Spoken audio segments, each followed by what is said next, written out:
Yogi Adityanath is addressing a public gathering. Let's cut across.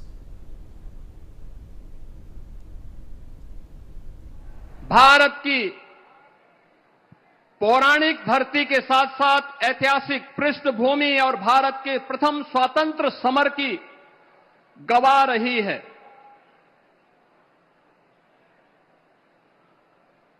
क्रांति नायक धन सिंह गुर्जर, राव कदम सिंह, क्रांतिकारी शाहमल और क्रांतिकारी माता दीन वाल्मीकि इसी धरा से भारत के प्रथम स्वतंत्रता संग्राम का आह्वान करते हुए भारत की आजादी को एक नई ऊंचाई तक पहुंचाने के लिए उसका शंखनाद किए थे। आदरणीय प्रधानमंत्री जी का आज एक बार फिर से एक बड़ी सौगात के साथ नमो भारत सेमी स्पीड इस रैपिड रेल को उद्घाटन करने के साथ साथ ये अपने आप में एक मॉडल है कि मेरठ को इस नमो भारत ट्रेन के साथ मेट्रो की भी एक नई उपहार होली के ठीक पूर्व आदरणीय प्रधानमंत्री जी के द्वारा आज यहां प्रदान किया जा रहा है। यह उपहार विकसित भारत की उस नींव को सुदृढ़ करने का एक नया माध्यम हम सबके सामने है, जिसमें अत्याधुनिक इंफ्रास्ट्रक्चर में के माध्यम से भारत की ताकत दिखती है। आप याद करिए, आज से 10 साल 11 साल पहले मेरठ से दिल्ली की दूरी अपने आप में एक चुनौती होती थी। 4 से 5 घंटे में तय करने में मशक्कत करनी पड़ती थी। लोग दिल्ली दूर मान करके थक हार करके बैठ जाते थे कि जाम में फंसना पड़ेगा, लेकिन आज 12 लेन का हाईवे एक्सप्रेस हाईवे के साथ दिल्ली से मेरठ जुड़ा है। समय दिल्ली पहुंचने में कुल 45 से 50 मिनट। और बहनों और भाइयों, आज आदरणीय प्रधानमंत्री जी ने जो नया उपहार दिया है, या नमो भारत रैपिड रेल का और मेरठ मेट्रो का, यह अपने आप में इस दूरी को और भी नजदीक करने का कार्य कर रहा है। और इसी कार्यक्रम की दृष्टि से आज न केवल इंफ्रास्ट्रक्चर के रूप में नमो भारत, इस साथ साथ वंदे भारत ने एक सिटी से दूसरी सिटी को जोड़ने का जो कार्य किया, अमृत भारत के माध्यम से अत्याधुनिक, सुरक्षित और तेज पब्लिक ट्रांसपोर्ट की सेवाएं आज भारत की एक नई पहचान बन रही है। आपने कल देखा होगा, कल ही आदरणीय प्रधानमंत्री जी ने गौतम बुद्ध नगर जनपद में सेमीकंडक्टर के एक नए प्लांट की आधारशिला का शुभारंभ किया है।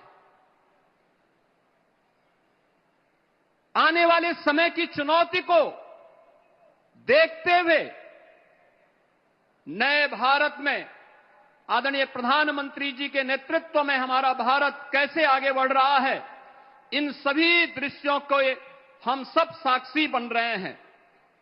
आपने अभी कुछ दिन यानी कल सायंकाल 4 दिनों तक दिल्ली के अंदर चली ग्लोबल AI समिट के उस बड़े आयोजन को भी देखा है, जिस आयोजन में दुनिया के कई देशों के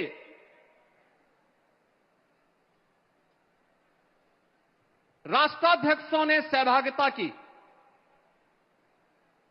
100 से अधिक देशों की प्रतिनिधि भी उस समिट में भागीदार बने और उस समिट के माध्यम से हम सब ने इस बात को देखा है कि वैश्विक नेताओं ने आदरणीय प्रधानमंत्री जी के विजन का और उस विजन को जमीनी धरातल पर प्रभावी ढंग से क्रियान्वित करने की भी भूरी भूरी प्रशंसा की। हम सब ने देखा है कि कैसे फ्रांस के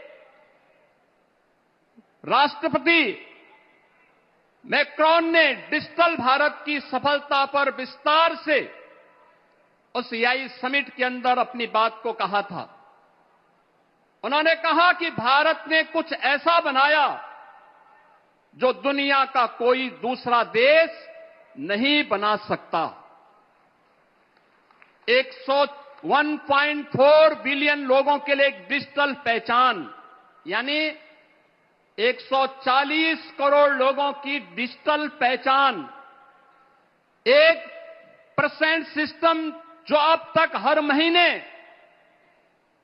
20 बिलियन ट्रांजैक्शन प्रोसेस करता है, यानी 200 करोड़ का ट्रांजैक्शन प्रोसेस करता है, और एक वन हेल्थ इंफ्रास्ट्रक्चर जिसने 500 मिलियन डिजिटल हेल्थ आईडी जारी किए हैं, यानी 50 करोड़ लोगों को प्रधानमंत्री जन आरोग्य योजना के अंतर्गत आयुष्मान भारत की सुविधा प्रदान की है।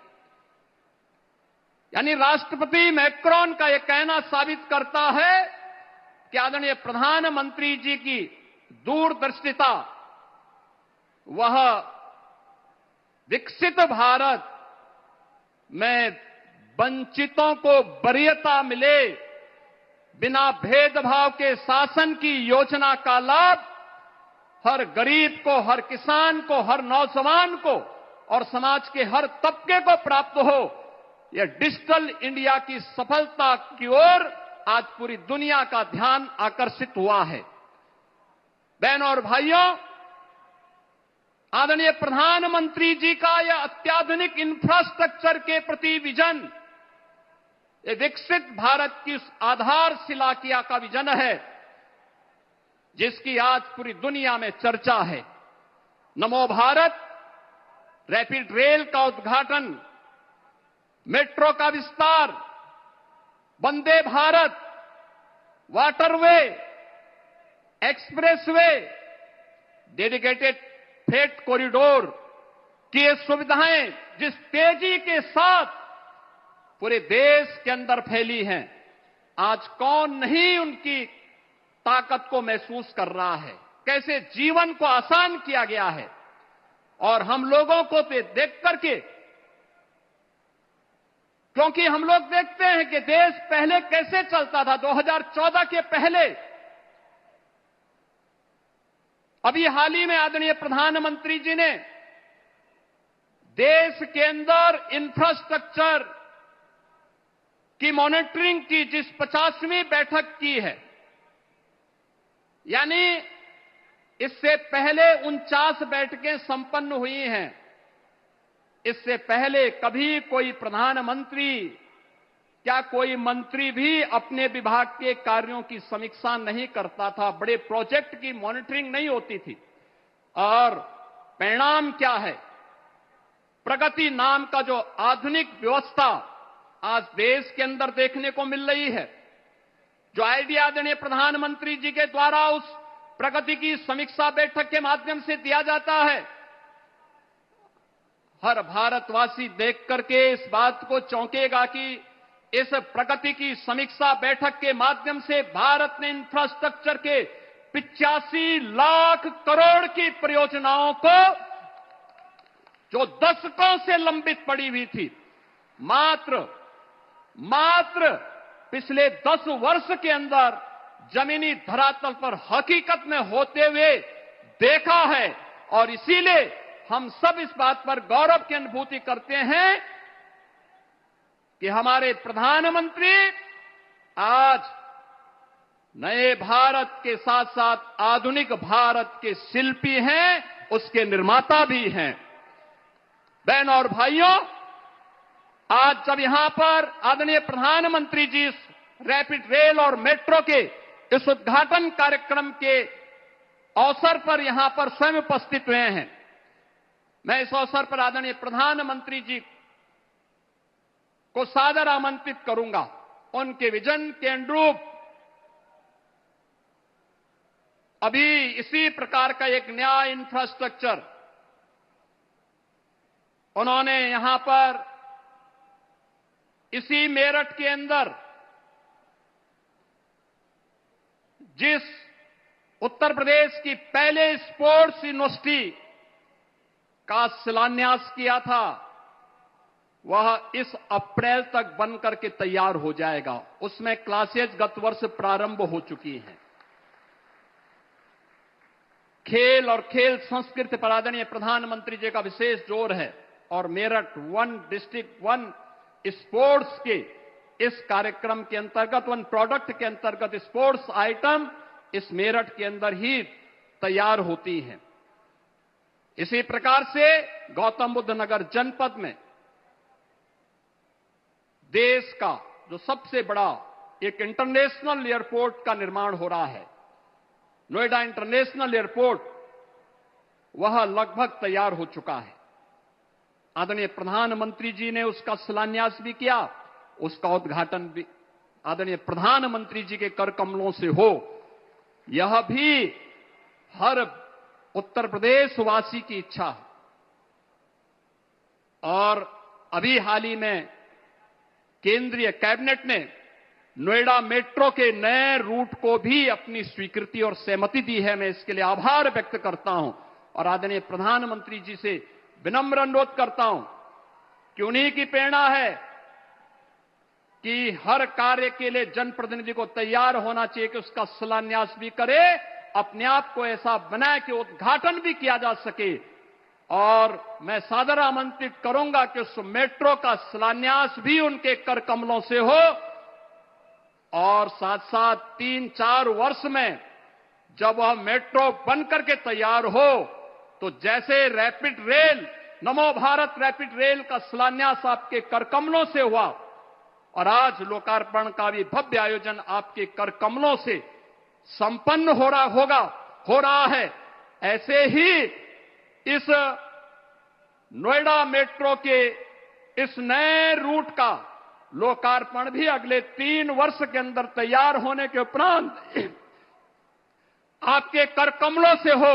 ये हर उत्तर प्रदेश वासी ये इच्छा और यह आपसे विनम्र अनुरोध करता है। मैं आज के इस अवसर पर एक बार फिर से आप इस अवसर पर मेरठ की इस क्रांति धरा पर, बाबा ओगड़नाथ की इस पावन क्रांति धरा पर आज उपस्थित हुए हैं। मैं एक बार फिर से आपका उत्तर प्रदेश वासियों की ओर से, मेरठ वासियों की ओर से, हापुड़ और गाजियाबाद से आए हुए इन सभी कार्यकर्ताओं और जनता जनार्दन की ओर से आपका अभिनंदन करता हूं, स्वागत करता हूं। धन्यवाद। जय हिंद।